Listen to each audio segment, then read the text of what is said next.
Nu går vi så over til rum, hvor jeg vil starte med at bevise planens ligning i opskriveren lige.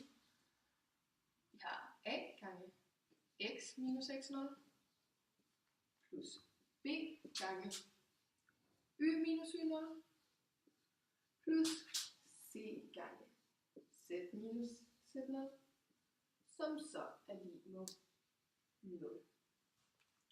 Igen, det kan altid være en fordel at tegne en lille skitse. Vi har vores plan her. Det bliver tit angivet med græske bogstaver, synes jeg, ligesom jeg har lagt mærke til. Så har vi vores normalvektor til planen, med koordinatsættet A, B, C. Samtidig har vi et punkt i planen, vores P0, med koordinatsættet x0, y0, eller x0, y0, z0, y0, z0.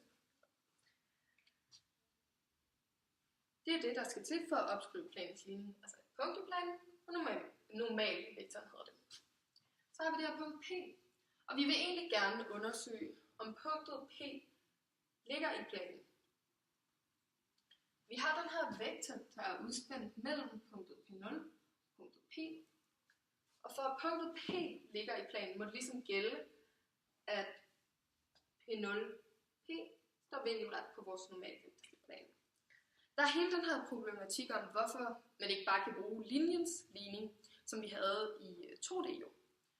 Det skyldes altså, at hvis vi har de her to punkter, og en normalvektor, som jo er det, man har for at skulle opskrive linjens ligning i planen, så vil den her vektor, der er udspændt, eller den her linje, der er udspændt mellem de to punkter, have uendelig mange normalvektorer.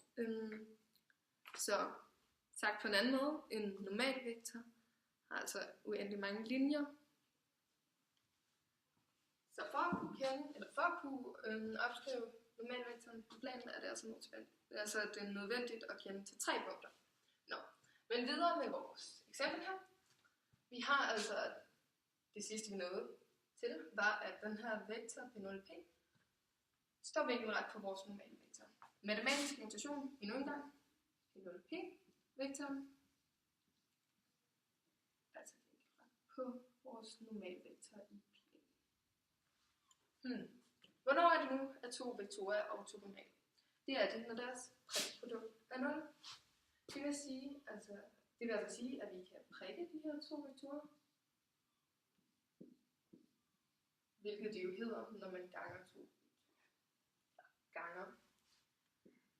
Og vi ved så, at de skal give 0, for at de netop er vinkelret.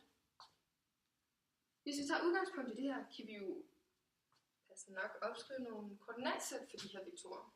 P0P-vektoren. P0 havde jo det her koordinatsæt x0, y0, z0, og P's koordinatsæt var x, z. Vi trækker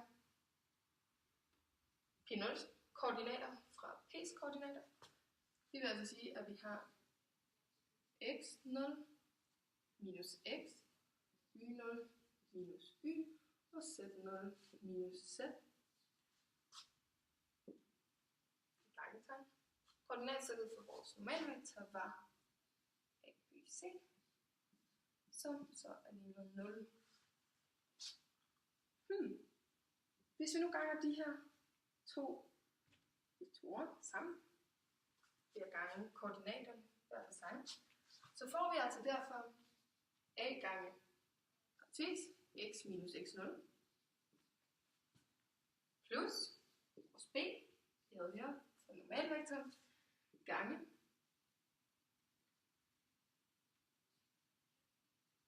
minus y0 plus vores c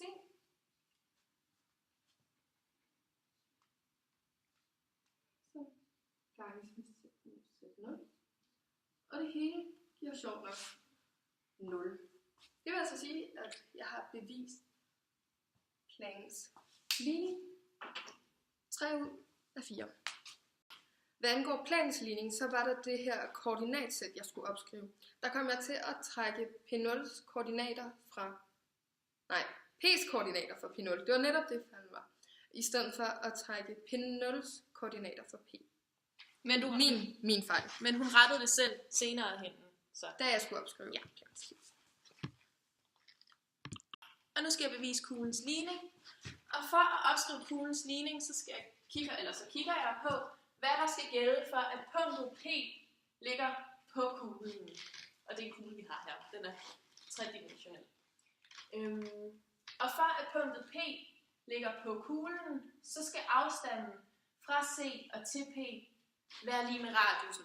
Fordi at radiusen den netop indikerer afstanden fra centrum og ud til kanten. Så derfor så ved vi, at punktet P ligger på kuglen, når afstanden fra C til P, hvilket også skal skrives som vektor CP, den er lige med radiusen. Ja. Og nu går jeg så ind og kigger på de koordinater, som vi har. Vi har henholdsvis C's koordinater og P's koordinater, og dem indsætter jeg i distanceformlen. Og distanceformlen, den ser sådan her ud. Der har vi x minus x0 i anden, plus y minus y0 i anden, plus z minus z0 i anden. Og det er så lige med radiusen. Og det begynder jo allerede at ligne rigtig meget, det vi har heroppe. Men vi er jo interesseret i, at radius skal stå i anden, og det kan vi sådan set bare gøre. Vi kan vælge at sige radius i anden. Men når vi sætter noget i anden på den ene side af lighedstegnet, så skal vi også huske at sætte det i anden på den anden side af lighedstegnet.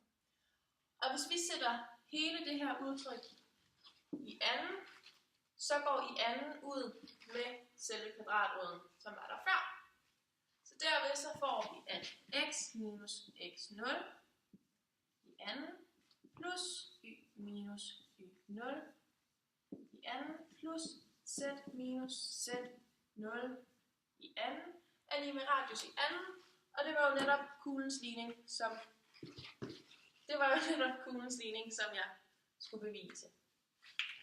Ja, det var alt for os i dag, og vi håber, at du kunne lide det. Hej hej. God weekend.